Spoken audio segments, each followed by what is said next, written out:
지난 한 달 동안 방송도 열심히 봐주시고 광고도 열심히 봐주시고 의류도 구매하시고 선거 방송을 끝마쳤습니다. 여러분 덕에 지난달에는 나름 제작비 걱정 없이 예능 프로를 만든답시고 열심히 했더랬습니다. 그간 웃기려고 최선을 다한 반대급부로 오늘 브리핑에서는 정말 세상 재미없는 이야기를 하기로 했습니다. 사전에 용서를 구합니다. 조만간 여름맞이 개편을 준비 중인데 재밌는 건 그때부터 하겠습니다. 댓글은 지금 말고 한 4시 반쯤에 읽기로 하죠. 오늘은 업데이트 안 된 저의 녹슬어 빠진 철학 공부 얘기입니다. 어릴 때는 뭐가 그렇게 재미있었는지 물장구를 쳐도 축구를 해도 그냥 뛰기만 해도 계속 재미있었다고. 그렇게 말하면서 어린 시절을 추억하는 어른을 만나면 이젠 짜증납니다. 이 새끼 지금은 재밌는 게 없나 본데? 걱정되지 않겠습니까? 스스로 재미를 찾는 재주가 없는 놈들은 재미를 찾다가 되바라지는 경우가 많습니다.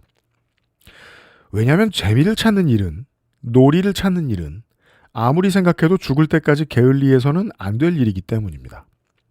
물론 이 고민의 방점은 놀이가 아닌 역사와 문명에 찍혀 있습니다. 문화는 놀이 안에서 놀이로서 생겨나 놀이를 떠나지 않는다. 요한 후이징가는 이렇게 말했지만 노는 것에 대한 우리의 견해는 이와 상관없이 둘로 갈립니다. 첫째는 일하지 않는 자여 처먹지도 마라 라는 저를 업어키운 성경에서 온 좌파적 만트라. 둘째는 노는 게 제일 좋아 친구들 모여라 언제나 즐거워 뽀로로의 철학. 하지만 호모 루덴스의 놀이는 이 둘을 모두 부정합니다. 노동도 놀이 안에 포함될 수 있고 놀이도 노동에 들어갈 수 있는데 어쨌든 놀이는 그 자체로 문명 유지의 필수다. 전 세계 10억 대 이상의 서버와 대형 데이터 센터를 대부분 구동하는 리눅스의 체계를 처음으로 정립한 리누스 토발즈의 자서전 제목이 그냥 재미로. 그렇습니다. 고도로 발전한 놀이는 문명을 지배할 수도 있습니다. 그럼에도 알쏭달쏭한 요한 호이징가의 지적을 이해하기 위해 우리는 철학자를 몇 명 더 만나야 합니다. 카페에 종업원을 두고 생각해보자. 그는 조금 지나치게 민첩한 걸음으로 손님 앞으로 다가온다. 그는 조금 지나칠 정도로 정중하게 절을 한다. 그는 그 걸음걸이 속에서 어딘지 모르게 로봇과 같은 딱딱하고 빈틈없는 태도를 보이려고 애쓰면서 고개사같이 경쾌하게 접시를 가져온다. 접시는 끊임없이 불안정하고 균형을 잃은 상태가 되지만 종업원은 그때마다 팔과 손을 가볍게 움직여서 접시의 균형을 회복한다. 그의 모든 행위가 우리에게는 하나의 놀이처럼 보인다. 그는 카페에 종업원이라는 연기를 하고 있다. 장폴 사르트르는 자유와 선택에 따르는 불안과 책임, 그리고 그것을 회피하려는 인간의 노력을 열나 까는 저서, 존재와 무에서 너무 빠르고 너무 로봇 같고 자유롭다는 느낌이 들지 않는 웨이터의 몸동작을 통해 태어날 때부터 주어진 자유를 회피하는 기만적인 인간을 설명했습니다. 물론 솔까 그가 만났던 웨이터가 사실은 이를 겁나 사랑하는 생활의 달인이었을 가능성도 매우 높습니다.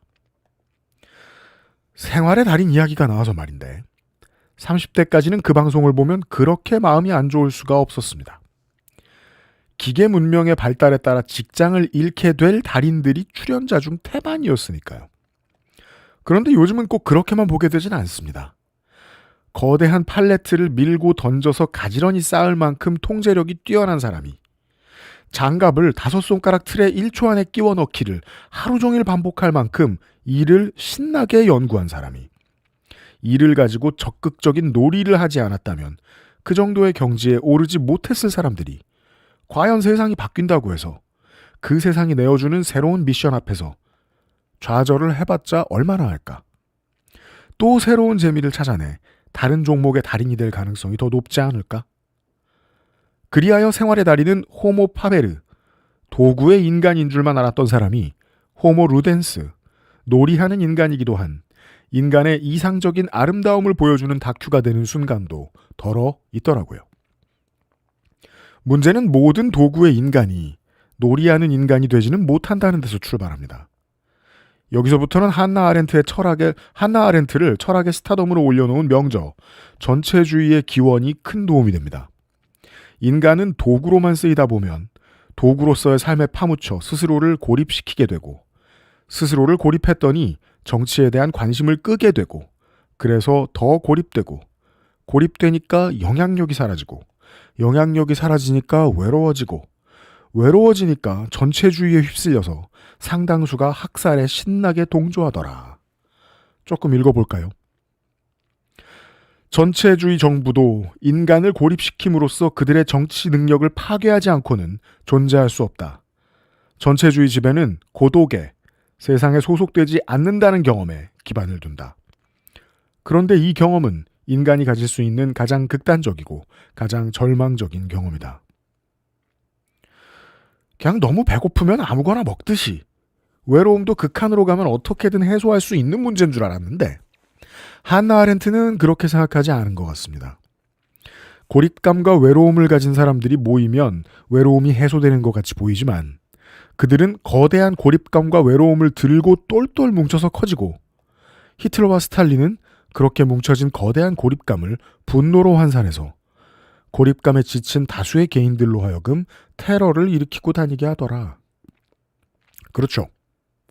태극기 부대 어르신들은 집회하러 모일 때마다 희열에 넘치는 외로움이 해소된 표정을 짓지만 뭉쳐서 행하는 그들의 행위는 외로움에 잠식당한 영혼들이 보여주는 폭력 그 자체이지 않습니까?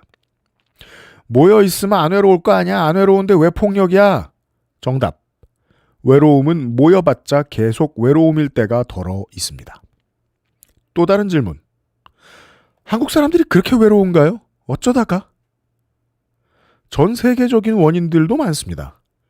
유학을 못 갔으면 네 능력, 피지컬이 약해도 네 능력, 서울에 안 살았어도 네 능력, 이건희의 아들과 시골 빈농의 아들이 동일한 출발선에 서야 한다고 믿는 차별을 공고히 하는 소신은 레이거노믹스라는 이름으로 80년대에 미국, 더 나아가 전 세계를 지배했고 안 그래도 옛날부터 먹을 게 떨어지면 전쟁이라도 나가야 했던 인류는 더욱 열렬히 국가나 자본이 주는 고된 일에 감사해야 하며 빡센 인생을 살게 됐죠.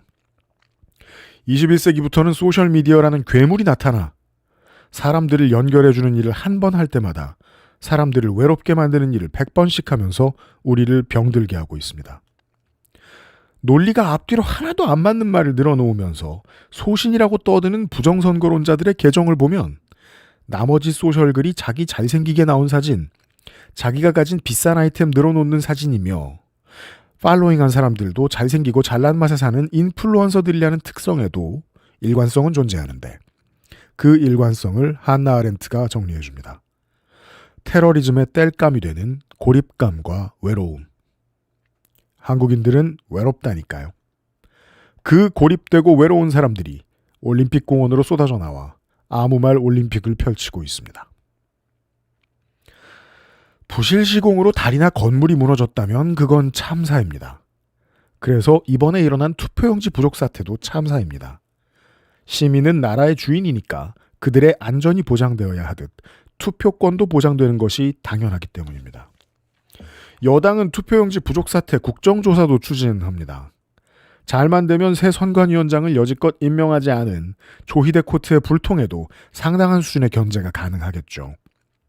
하지만 저기 모인 시민들은 그런 논리적 흐름에는 관심이 없는 수준을 넘어 이해도 없는 것처럼 보입니다. 정확히 표현하자면 고립되어 있다 보니까 자기 자신이 만든 정치적 소신이 없어서 하는 말마다 서로 악의가 맞지 않는 외로운 사람들이 올림픽공원에 모여서 이 참사에 책임을 묻고 있는데 누구한테 묻는지도 정확치가 않습니다. 시공을 잘해라. 감리를 잘해라. 행정이 잘해라.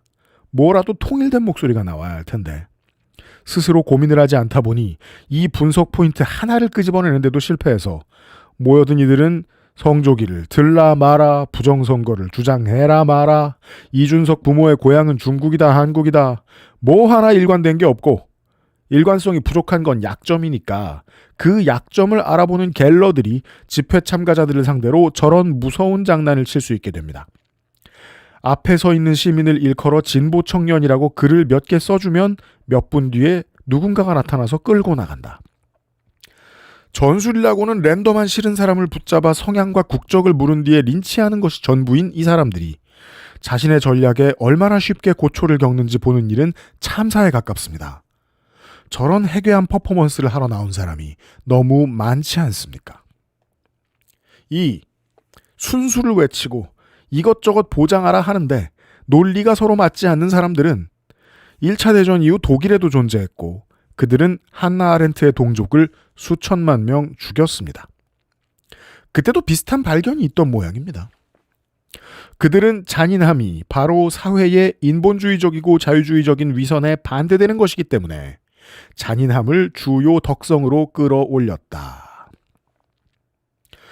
뭘 자꾸 위선이라고 하긴 하는데 알고 보면 저들이 지적하는 위선은 인본주의와 자유인지라 그들은 거기에 반하는 잔인함과 폭압을 자신들의 위대한 무기로 삼고 있다는 뜻입니다. 유니폼만 봐도 알 수 있는 경기하러 온 청소년 운동선수들의 눈에서 마구니를 찾아 관심법을 대동하여 양말을 벗겨보라고 하는 사람들, 나이와 무관하게 예전에는 볼 수 없던 새로이 테라포밍된 잔인한 인간들입니다. 어떤 공식적인 허락도 받지 않고 투표소에 난입해서 뜯지 않은 새 도장이 있는 것에 대체 왜 놀라는지 모르겠지만 도장을 흔들어 보이고 그것을 받아다가 쇼츠로 만드는 스카이데일리에서 중국 간첩 99명 체포 보도를 하고 다니던 허겸 씨가 만든 한미일보. 저도 어제 새 키캡 도착했는데 쓰지도 않은 세트 수십 박스 쌓여 있습니다. 제조업이라는 게 원래 남아 돌게 사는 겁니다. 이성이 조금이라도 남아있다면 하지 않을 저런 과장된 연극. 도장을 들어 보이는 시민은 지금까지 얼마나 외로웠든 이날은 자신이 무슨 비논리적인 소리를 하고 있든 간에 인생 최고 최다 도파민에 차올랐을 겁니다. 무지와 무관심은 고립감, 외로움과 세트 메뉴인 경우가 정말로 많고 그런 사람들이 늘어나면 테러리즘을 징검다리 삼아 전체주의 정치가 전성기를 맞는다. 그렇게 사람들은 올림픽공원에서 서로의 외로움과 잔인함을 확인하고 그것을 증폭시키는 흥겨운 축제를 벌였습니다. 집회에 모였다는 그 사람들이 아이돌의 콘서트를 관람하러 온 시민들에게 함부로 수작을 거는 캣콜링을 여러 차례 일삼았고 거기에 딱히 제지가 없었다는 점도 이 집회의 수준을 가늠할 수 있게 합니다. 그리고 재래 언론은 무엇이 두려웠던지 그 아무 말 아무 논리 모임을 깨어있는 시민들의 집회로 포장해주기로 결정합니다. 정무적으로 외통수였을 겁니다. 부정선거론자는 짜증나고 그들에게 빌미를 주면 정부에게도 부담이니 걱정이고 그래 법원을 때려 부순 것도 아니고 코로나19를 퍼뜨리는 사람들도 아니고 진짜 이게 뭔지 모르고 나온 사람들도 있고 부동층의 정치 참여란 좋은 거잖아. 편들어 주자. 뉴스 제작국 사무실에서는 그 의논이 오가다 말고 참여한 언론인들의 등골에 차가운 무언가가 반드시 스쳐 지나갔길 바랍니다. 좌쪽이든 우쪽이든 이런 문제가 아니라 싸우자를 떠나서 이거 어서 많이 봤죠 우리. 정치의 소신이 사라진 정치를 하자고 주장하다가 누구보다도 빠르게 리박스쿨러가 된 조정훈 의원이 저의 페이버릿 컬렉션이죠. A와 B를 떠나자고 말하는 자는 언제나 우리를 함정으로 데려갑니다. 좌우를 떠나서라는 말, 결국 윤어게인으로 가는 징검다리, 테러리즘으로 발전하기 위한 진화의 1단계 어휘라는 걸 재래 언론인들도 모를 리 없었겠죠. 고립되고 외로운 한국인들이 정치에 관심을 끈 상태로 정치에 관심을 갖게 되는, 다시 말해 대화 타협으로 이루어지는 대의 정치 말고 테러리즘으로 완성되는 성렬이즘에 빠져드는 과정에는 신자유주의나 소셜 네트워크 같은 세계적 요인 말고 국내 요인도 많이 있을 겁니다. 이명박으로부터 시작된 일베를 포함한 온라인의 혐오 퍼뜨리기 공작, 이명박으로부터 시작된 노조 파괴 공작과 말 잘 듣는 제3노조 만들기 공작, 이명박으로부터 시작된 공교육 계급화와 청소년 때부터 비롯되는 자존감 떨어뜨리기 공작, 이명박의 기획으로 최시중이 완성한 보수 재래 언론에게 주어진 종편 채널로 정치 양비론 퍼뜨리기 공작 등등. 내 정체를 확인하자니 나는 타인과 세상이 필요한데 세상은 계급으로 나를 낮추고 사실은 다수가 국정원 직원이었을 내 온라인 친구들은 내 말을 혐오로만 받아치고 TV를 트니까 이놈 저놈 다 나쁘니 먼 미래에 내란을 일으킬 검사를 뽑자는 재래 언론에 언론고시 합격한 성공한 훈남 훈녀 언론인들. 인스타를 여니까 나보다 못생긴 사람은 나뿐이고 나보다 가난한 사람은 나뿐이고 부모가 물려준 집이 있는 게 무슨 죄라고 나를 끌어내려야 한다는 보도들. 부모가 물려준 집도 없어서 힘든데 성공을 자랑하는 소셜스타들. 나도 최선을 다했는데 신나게 나를 쓰레기라 부르기에 계속 보다 보니 나도 신나는 공부의 신 채널. 나는 최선을 다했는데 수능을 나보다 못 본 사람의 성공은 정의롭지 못하다는 칼럼들. 아주 온정적으로 보면 우리 주변에 우리를 외롭지 않게 만드는 것을 찾는 게 더 어렵고 우리를 고립시키지 않으려는 이웃을 찾는 일은 극히 어렵습니다. 분노. 야, 니들만 외롭냐? 나도 외로워도 그구는 안 된다 이놈들아. 나는 TK의 딸이어도 박정희 쳐다본 적 없고 페루에서 평생 힘들게 살았어도 후지모리 지지한 적 없고 미국 동부 공장에서 아버지가 직장을 잃었어도 트럼프 지지 안 했고 평생 산케이 신문만 읽고 살았어도 자민당 한 번도 안 찍었고 분석 데스크에 극우 어르신이 들어오면 중국어로 인사도 해드리고 핥아드리기까지 했다. 너네는 왜 그래? 분석. 케바케입니다. 사람 나름이죠. 코로나19 바이러스 범벅이 되며 불법 집회를 했어도 지지자들은 죽었지만 전광훈은 죽지 않았듯이요. 인류는 전체주의를 자주 겪었고 그때마다 죄 없는 많은 사람이 아예 죄 없다는 이유로 죽었습니다. 인류는 이런 일을 언제든 또 겪을 수 있고 한국은 1년 7개월 전에 그 고비를 넘겼습니다. 이 위기를 끊을 수 있는 가장 약한 연결고리 역시 한나 아렌트는 발견한 적이 있습니다. 고독은 외로움이 될 수 있다. 내가 혼자 있으면서 나 자신의 자아에게 버림받을 때 이런 일이 발생한다. 고독한 사람들이 이중성, 모호성과 의혹으로부터 자신들을 구해줄 교우관계의 장점을 발견할 수 없을 때면 항상 외로움의 위험에 빠지게 된다. 외로움. 그녀가 찾아낸 전체주의로 가는 가장 무서운 탄탄대로입니다. 그리고 저는 사람은 외로움을 풀어내는 능력에 있어 사람마다 큰 차이를 가지고 태어난다고 믿습니다. 후일의 경험, 외부의 사랑이나 보살핌 같은 것들이 이 문제를 해결해주는 경우도 매우 많지만 보통은 그 사랑과 보살핌을 자신이 수행해보려고 노력하는 능동적인 사람들에게는 테러리즘의 바이러스가 잘 통하지 않습니다. 여러분은 버텼는데 내 오랜 지인인 저 사람의 타임라인을 보니 최근 헷가닥 가버린 이유들 중에는 이 외로움을 다루는 개인기의 차이가 존재할 것입니다.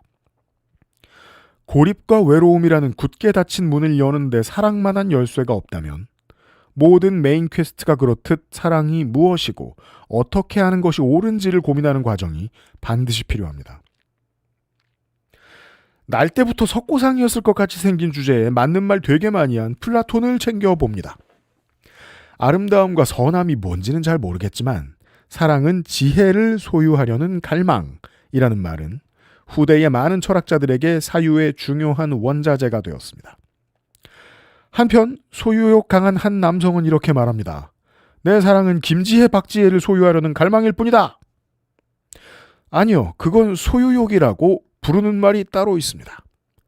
저로 말할 것 같으면 기계식 키보드를 한 대 더 사면 채워지는 별 볼 일 없는 것입니다. 예뻐서 잘나서 멋있어서 폭력을 동원해서라도 소유해버리면 그만인 사랑과 그렇지 않은 사랑을 구분하기 위해 무진장 노력한 독일 사람이 있죠.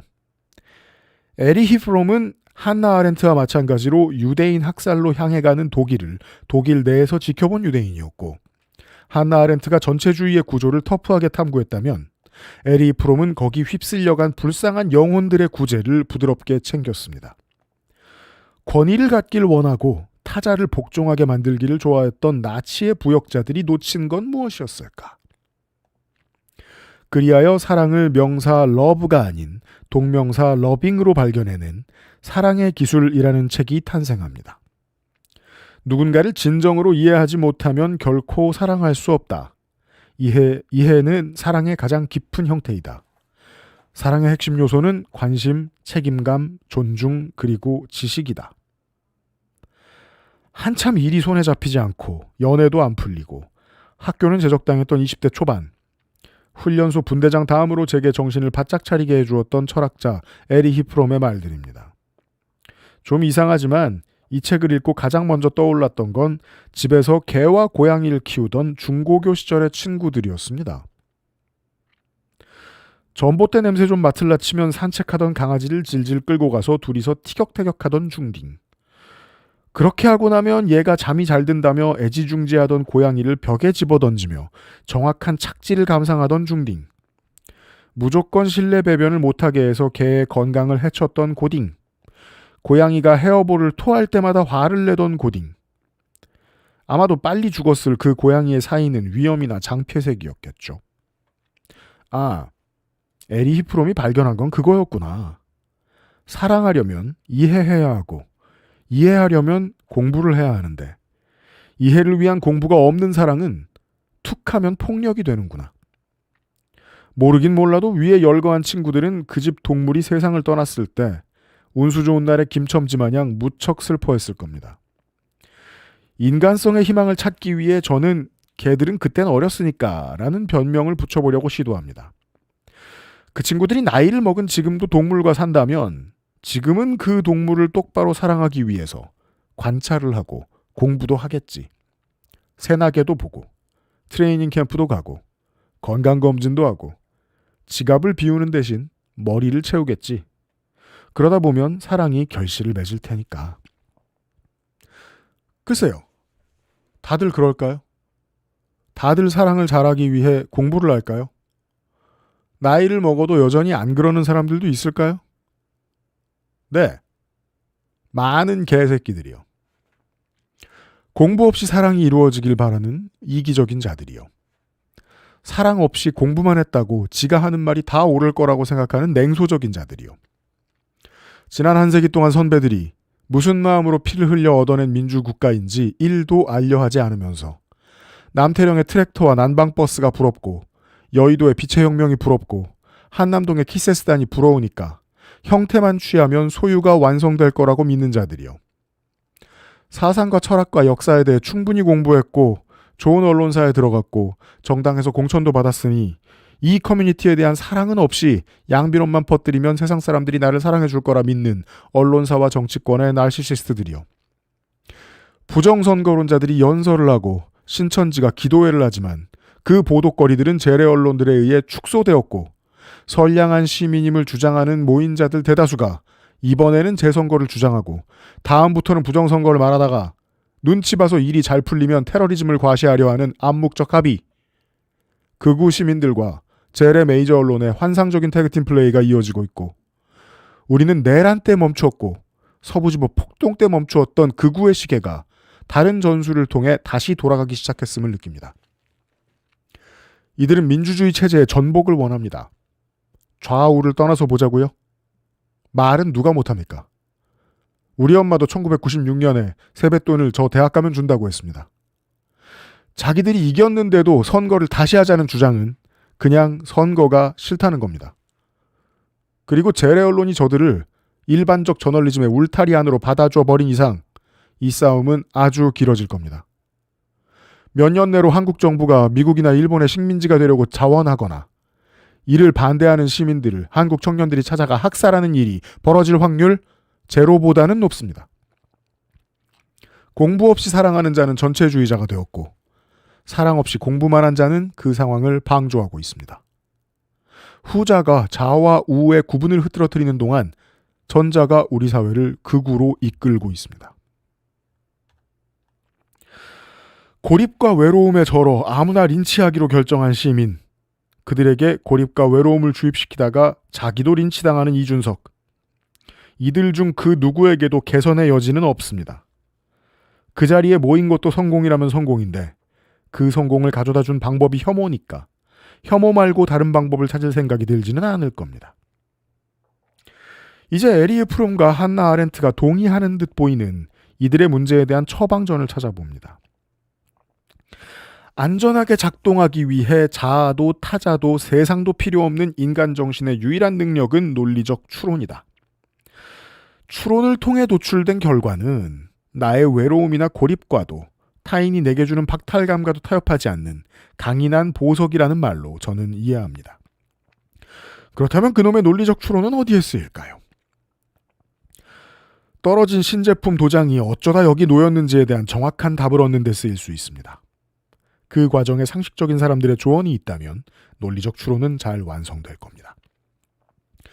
우리 개의 운동 능력이 떨어진 정확한 이유를 찾는 데 쓰일 수 있습니다. 물론 그 과정에 수의사가 개입한다고 해도 논리적 추론은 잘 완성될 겁니다. 논리적 추론이 제 삶에 긍정적인 영향을 미친 경험 중에 가장 오래된 것은 1994년에 있었습니다. 정보값이 떨어지는 윈도우즈 3.1의 화면을 매킨토시처럼 바꿔주는 확장 프로그램인 대시보드 2.0이 2.01로 업그레이드가 된 이후에 뭐만 하면 시스템이 다운됐는데 그 이유가 2바이트 문자를 쓰는 한글 윈도우와 충돌하기 때문이라는 사실을 발견한 뒤에 얻은 희열이 그것이었습니다. 아, 그래서 게임도 실행이 안 됐구나. 이 프로그램만 어인스톨하면 몇 주간 고생 끝이구나. 이제 마음 편하게 게임이나 PC 통신을 돌릴 수 있겠구나. 지혜란 소중하구나. 나를 이렇게 행복하게 해주는데 나는 향후에 이 지혜 때문에 삐지거나 분노할 리스크도 없어. 행복해지자면 공부를 하자. 다음 발견은 한참 뒤에 일어났습니다. 그렇게 열심히 공부할 거리를 찾아 부지런히 돌아다니는 사람도 고립감이 심하다면 결국 이웃과 커뮤니티에 무관심해져서 중립충이 되어버리고 만다는 사실을 알게 된 건 얼마 전의 일입니다. 모두를 무시하고 계급사회 복원을 외치는 의사협회 일부 구성원들의 삶이 그제서야 이해됐습니다. 현장에서는 죽어라 일하는 히포크라테스의 자랑스러운 후임들일지라도 고립되고 외로운 유권자로서의 어떤 의사들은 계급이나 따지며 이기주의에 빠져들겠구나. 하긴 지금 의료노동자가 대수겠습니까? 매일같이 정치의 현장을 곁에서 쳐다보면서도 양비론이 없어지면 세상 할 말이 다 사라지는 우리 재래 언론인들도 있는데요. 정치 검찰이 재벌 홍보실이 내어주는 떡고물에 좀 취했다는 이유로 세상이 자신들을 비판하니 응당 얻어야 할 지식인으로서의 존경을 되찾겠다며 하는 이들의 보도와 논평들은 종종 국가폭력에 부역하게 되는데요. 대중의 극우와의 숟가락을 얻는 엘리트의 본성 역시 100년 전에도 존재했나 봅니다. 폭력의 힘과 잔인함에 대한 재기 넘치고 재치 있는 숭배에 앞서 제국주의적 엘리트들의 어색하고 꼴사납기 짝이 없는 과학적 증명들이 있었다는군요. 마지막 복습입니다. 여적지 민주주의에 관심도 없다가 갑자기 좌도우도 싫다는 집회에 참가하는 사람들. 저는 26년 전쯤에 비권 총학생회가 처음 탄생할 때 많이 봐뒀습니다. 그때의 다수가 나중에 새누리당에 입당했죠. 외로워서 그랬을 겁니다. 고립감 때문이었을 겁니다. 온전한 나로는 사랑받을 수 없으니까 사랑받지 못하는 사람들끼리 모임을 만들고 그 모임에 가서 포갑을 퍼뜨리면 적어도 그 사람들은 나를 사랑해 줄 것이고 내 권력이 커지면 다른 사람들도 나를 존경하는 척이라도 하겠지 하는 마음이었겠죠. 우리는 우리대로 더 친절하고 관찰력 넘치는 이웃이 되어볼 수도 있겠지만 우리는 우리대로 교육체계와 직업의 계급화를 부수는 정치를 통해 후손들에게 마음의 여유를 되찾아 줄 수도 있겠지만 그건 미래의 일이고 지금 극우가 된 친구들은 이 솔루션에 해당되지 않습니다. 지금 그들을 구할 수 있는 건 그들 자신뿐입니다. 그리고 그 방법은 늙은 개의 고관절을, 코딩의 오류를, 썸남 썸녀의 습관을 관찰하듯 세상에 대해 겸손하게 공부하는 것뿐입니다. 계속 저렇게 무식하게 살면 개인의 무식이 사회의 참사로 번질 것입니다. 고립에서 벗어나는 방법은 놀이 그리고 추론입니다. 잘 놀기 위해 공부하고 잘 사랑하기 위해 공부해야 됩니다. 공부는 안 하고 잘 놀기만 하면 버닝썬을 만들 것이고 공부만 하고 이웃을 사랑하지 않으면 진중권이 될 것입니다. 우리 삶은 이렇게 함정들로 가득합니다.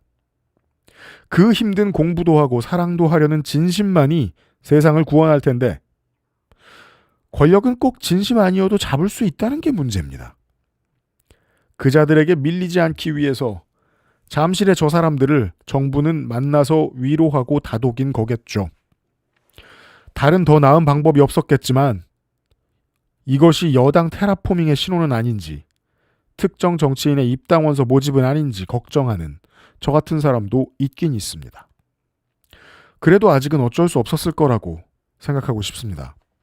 정치는 정치인만 해서는 망하고 모든 시민이 잘해줘야 버틸 수 있기 때문이니까요. 노무현과 이재명은 나를 지켜달라고 했고 문재인은 퇴임하면 나를 아무도 지켜주지 않을 거라고 했고 노회찬은 나를 벌하고 당을 아껴달라고 했습니다. 이 모든 발언은 정치인 개인에 대한 것이 아닙니다. 시민들에게 정치에 관심을 갖는 방법을 통해 정치인을 지지하는 수단을 통해 커뮤니티와 이웃들을 사랑해달라는 부탁이었습니다. 우리는 잘 놀고 많이 사랑하고 그러기 위해서 공부를 해서 나 자신과 미래 세대를 지킵시다. 정치는 현 세대를 구원하지 못할 뿐 미래 세대에 대해서는 어느 정도 할 수 있습니다. 그러니까 실망은 조금만 하시고 놀고 사랑하고 공부합시다. 우리들이 서 있는 그 모든 곳에서요. 브리핑이었습니다.